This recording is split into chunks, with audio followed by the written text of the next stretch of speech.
Visakha fishing harbour దగ్గర tension వాతావరణం నెలకొంది. మంత్రి కొల్లు రవీంద్ర పర్యటనలో ఉద్రిక్తత చోటు చేసుకుంది. మత్స్యకారుల కుటుంబాలను పరామర్శించేందుకు కొల్లు రవీంద్ర విచ్చేశారు. తమ వారి జాడ చెప్పాలి అంటూ జాలర్ల కుటుంబ సభ్యులు తీవ్రమైన ఆగ్రహాన్ని వ్యక్తం చేస్తున్నారు. ఈ క్రమంలోనే మంత్రి కారును అడ్డుకోవడంతో అక్కడ పరిస్థితి కాస్త అదుపు తప్పినట్లుగా తెలుస్తోంది.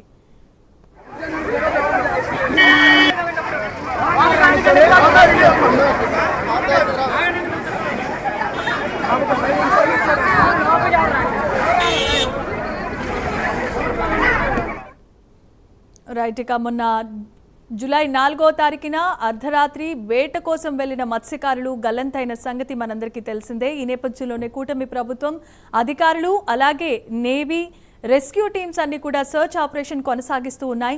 ఘటన జరిగి 4 రోజులవుతున్నా ఇప్పటి వరకు జాలర్ల దాడ తెలియకపోవడంతో కుటుంబ సభ్యులు తీవ్రమైన ఆగ్రహాన్ని వ్యక్తం చేస్తున్నారు. అంతేకాదు పరామర్శకని వెళ్లిన మంత్రి కొల్లు రవీంద్ర పర్యటనలో కాస్త ఉద్రిక్తత నెలకొంది. మా వాళ్ళు ఎక్కడ అంటూ ఆయనను నిలదీసే ప్రయత్నం చేశారు. అక్కడ పరిస్థితిని అదుపు చేయడానికి పోలీసులు కూడా తగిన ఏర్పాట్లు చేస్తూ ఉన్నారు. ఇదే అంశానికి సంబంధించిన మరిన్ని అప్డేట్స్ ను విశాఖ నుండి మా అసోసియేట్ ఎడిటర్ వాసు అందించడానికి సిద్ధంగా ఉన్నారు. వాసు, చెప్పండి. జమ్మూలో మత్స్యకారులకు సంబంధించి దాదాపు 72 గంటల పాటు గల్లంతైన వారి కోసం రాశి కోసం మొత్తం కూడా చర్చ ఆపరేషన్ పూర్తయింది. 72 గంటల పాటు పూర్తయ్యాక కోస్ట్ గార్డ్ చర్చ ఆపరేషన్ పూర్తయినట్టు కూడా ఆ రిపోర్ట్ ఇవ్వడంతో ముఖ్యమంత్రి ఆదేశాల మేరకు ఇవాళ మంత్రి కొల్లు రవీంద్ర బాధిత కుటుంబాలకు చెక్కులు ఇచ్చేందుకు రావడం జరిగింది. బాధిత కుటుంబాలకు ఒక్కొక్కరికి 10 లక్షల చొప్పున 6 కుటుంబాలకు కూడా దాదాపు 60 లక్షలు ఇవ్వడం జరిగింది. వాళ్ళందరూ కూడా నచ్చే పరిస్థితి చేసుకుని చెక్కులు ఇచ్చిన అనంతరం మంత్రి తిరిగి వస్తున్న సమయంలో మొత్తం కూడా ఒక్కసారిగా కూడా పరిస్థితి ఉద్రిక్తంగా మారిపోయింది.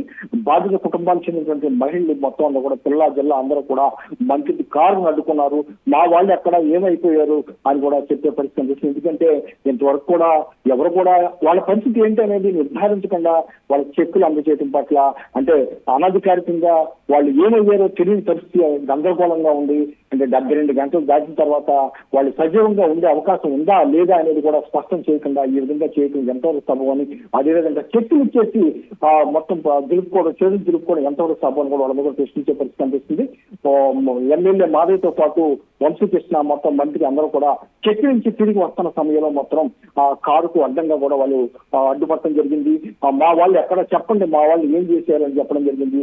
అయితే మంత్రి అయితేనే అధికారులు అయితేనే చెక్కులు ఇచ్చినప్పుడు కూడా వాళ్ళకి సంబంధించినటువంటి చర్చ ఆపరేషన్ కొనసాగుతుందని కోస్ట్ గార్డ్స్ ఇచ్చిన నివేదిక ఆధారంగానే ఇదంతా ఇవ్వడం జరిగింది. చెప్పినప్పుడు కూడా మొత్తం కూడా మత్స్యకారులందరూ కూడా తీవ్ర ఆగ్రహం వెళ్లిపుచ్చారు. మొత్తం కూడా గత 4 రోజులు కూడా ఫిషింగ్ హార్బర్ లో వాళ్ళ నిద్రాహారాలు మారి కుటుంబాలంతా కూడా మా వాళ్ళు వస్తారని ఎదురు చూస్తున్న సమయంలో ప్రభుత్వం తరఫున వచ్చినటువంటి మంత్రి అయితేనే ఎమ్మెల్యేలు అయితేనే చెక్కులు ఇచ్చి వెళ్ళిపోతున్న సమయంలో ఈ సంఘటన చోటు చేసుకుంది. మంత్రి అయితేనే అధికారులు అయితేనే అందరూ కూడా ఇప్పటికి కూడా చర్చ కొనసాగుతుంది. వాళ్ళు ఎక్కడ ఉందో కొనసాగుతుంది. ఎవరు కూడా ఆందోళన చెందొద్దని చెప్పినప్పుడు కూడా ఆ వాస్తవం అందరికీ అర్థమైపోయింది. ఒక్కసారిగా ఉద్వేగభరితంగా మారిపోయింది, ఉధృతంగా మారిపోయింది. అందరూ కూడా అడ్డుకునే పరిస్థితి ఏర్పడింది. కానీ పోలీసులు అప్రమత్తంతో వాళ్ళందరూ కూడా తప్పించి మంత్రిని ఎమ్మెల్యేని అక్కడి నుంచి అయితే తప్పించడం జరిగింది. ఇప్పటికీ కూడా ఇక్కడ పరిస్థితి అయితే ఉధృతంగా ఉంది. వాళ్ళ ఆందోళన కొనసాగించే పరిస్థితి కనిపిస్తుంది. Jemimah. Right, thanks for the updates Vasu.